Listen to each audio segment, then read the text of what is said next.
My two biggest addictions in life have been pornography and comparing myself to others. And I'm trying to stop both of them. Sometimes I would do both of them at the same time. Like, you know what I mean?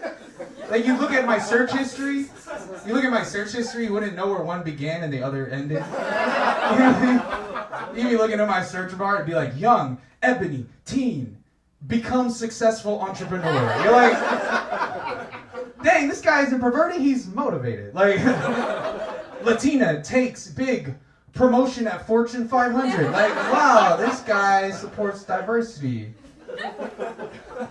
Interracial couple builds orphanage. You know what I mean? Like, this guy wants to be a philanthropist, you know? And now I've compared myself to others to knowing in my life. You know, I'm getting better at not doing it, but like, I actually got pulled over one time. This cop was like, I pulled you over because you were texting while driving. And I was like, officer, I wasn't texting while driving. I was comparing myself to other people on Instagram. You know what I mean? Like, there's a difference. And he wrote me a ticket to his band's performance at the Kia Forum. And they're opening for the Red Hot Chili Peppers. I'm very jealous. My psychiatrist diagnosed me with imposter syndrome.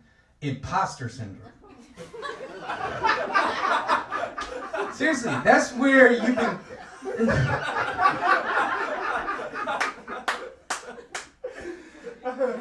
I'm serious. Okay. Oh, this condom fell off. Okay. Unprotected jokes. Okay, so...